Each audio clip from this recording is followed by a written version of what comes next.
Welcome back. It is Human Trafficking Month, and the Center for Family Justice is holding a virtual panel to make sure that you can spot the signs. Joining me right now is Tammy Sneed, the director of Connecticut's Human Anti-trafficking Response Team. We're talking about how human trafficking is affecting our state. Tammy, thanks so much for being with us. My pleasure. Good morning. We do hear a lot about human trafficking, child trafficking. What exactly does that entail?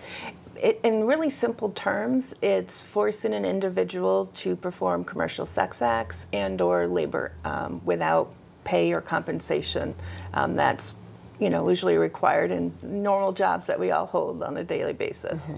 Now, a lot of people think that doesn't really happen in our state. We're a smaller state, maybe a quieter state. A lot of people think that it's going to happen more in big cities like New York, LA. That's not the case. It is absolutely not the case. In Connecticut, we average about 300 referrals of child victims per year, not including adult victims.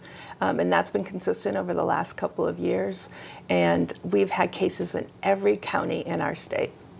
So talk about the efforts being done to combat that and stop that. Absolutely. So the Department of Children and Families has our HEART team, and we have about 1,500 members as part of HEART, and we do significant amounts of training. We have about 450 trainers in our state, law enforcement, EMS, service providers, just a great group of folks really focused on eradicating child trafficking in our state. We have incredible service providers in our state of Connecticut that will work with our child victims. And we very much focus on educating our children and getting this information out to them and teaching parents on the signs to watch out for. Are there certain parts of the state where this might be more common? There definitely is. We see a lot on the 95 corridor. We see a lot in our cities.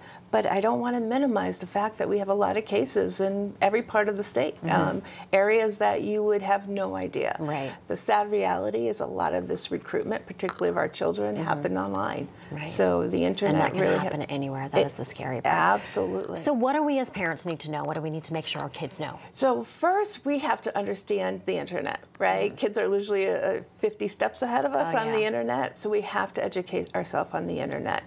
We actually are providing free internet safety trainings for parents. We have one actually this Thursday evening with the U.S. Attorney's Office in Connecticut and DCF.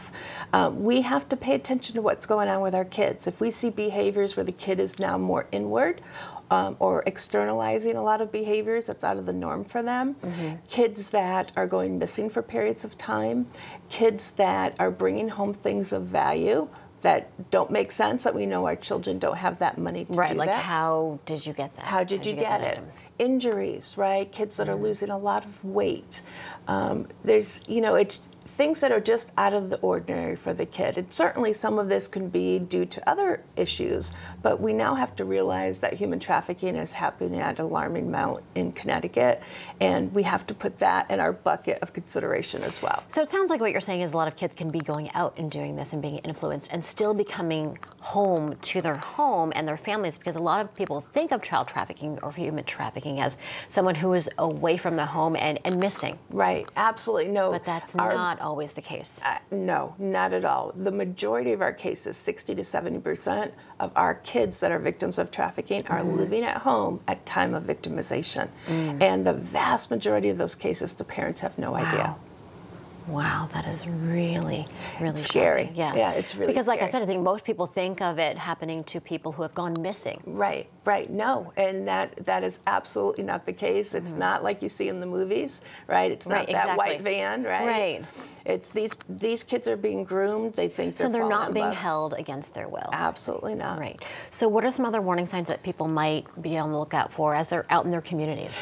Good question. When you see kids that are out there without anybody with them, right? Kids that seem kind of lost, kids that look really unhealthy, really tired.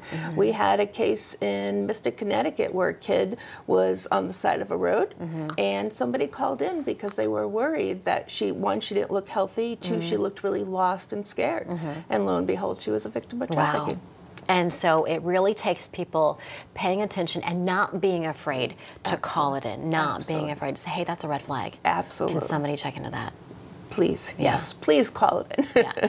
All right, so before we go, unfortunately we are running out of time. Want to let people know you're having a panel discussion coming up at the end of the month with some really important information. Right, the Center for Family Justice is doing a panel on human trafficking. They're going to really dive into so what a lot to pay more of attention this stuff, to. more details. Yes.